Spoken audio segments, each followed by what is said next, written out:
No, really. So you and your buddy decided to squad up since you want to see where each other is on the map, but by chance you forgot to set your squad to private, and now, oh crap, people are joining your squad, and now it's full, and now people are asking you what to do, and you're clueless and kind of scared now, but don't panic. Tell your squad to go help the fight in the nearest biolab, and that should buy us just enough time to go over everything you need to know on how to lead a squad. I've got 5 indispensable things that will help you lead squads like you've been doing this since launch.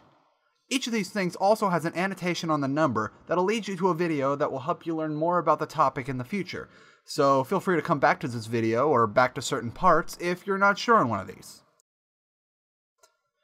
Okay, so the first thing you need in order to lead a squad is the ability to communicate effectively. Most of the time that'll mean having a microphone, but if you're a really fast typist, you might be able to squeeze by. Communicating effectively is the bread and butter of leading a squad, since you need to keep a soldier up to date on the map, new orders, and to ask for updates from people that you haven't heard from in a while. It helps to rebind your voice chat keys to somewhere that you can hit them without losing the ability to move around and look at things. Personally, I have mine just below the WASD keys. If you're dead set on not using a mic, however, you might run into a bit of trouble. Some people just don't pay attention to text chat enough or at all, and those folks can't be helped, so if you don't have a mic already, you should really consider it. It really elevates your Planetside 2 experience being able to effectively communicate with your fellow squad mates and members of your faction. Number 2 on the list of things you need to run a squad is setting waypoints. This does not cost you anything to do. No certs, no station cash, no going out to the real world store and paying real world money for a microphone or anything like that. Just right clicking on the map. Setting your waypoint is a surefire way to make sure that your squad knows where it should be. Try to keep your waypoints as specific as possible as to where you want your people to be, as opposed to just within the territory of what you're attacking. And try to keep them up to date as you capture and retreat across the map.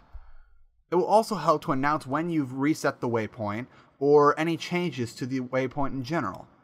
That way your team can focus on the firefight and check the map less and less.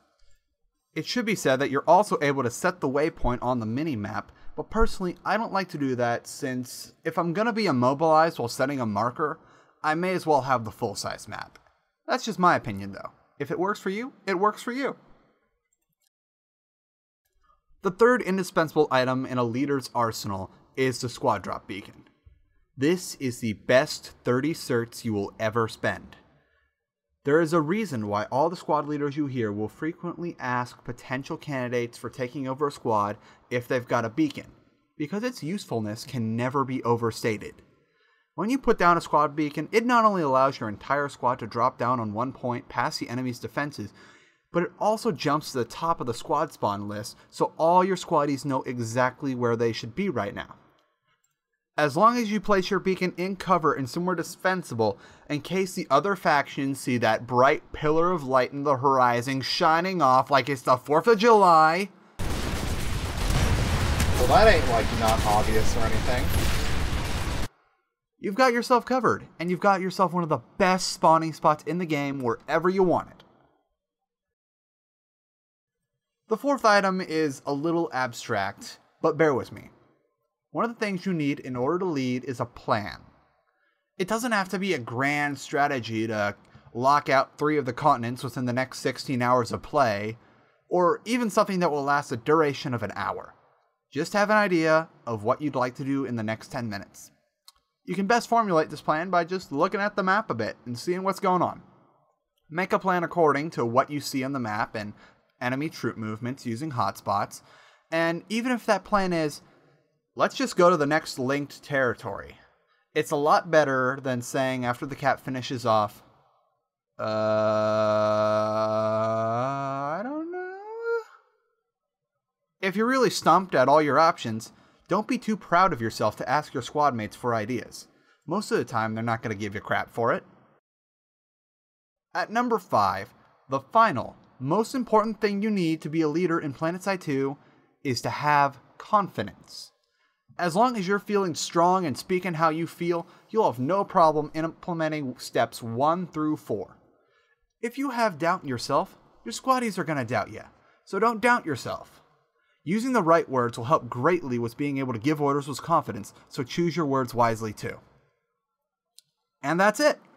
That's all you need to get started with leading squads. Set a real objective and get out there. Get your boys out of the biolab. It's time to take over Araxis and introduce it to its newest squad leader.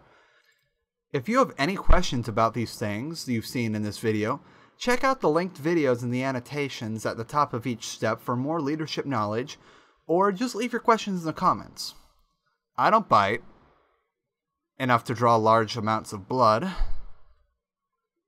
The Tactics Machine is up and running again too, folks, so be sure to subscribe and check out all my other leadership tactics videos, because I've got one for just about every subject on leading, and if it's not there yet, it'll be in your sub box feed soon.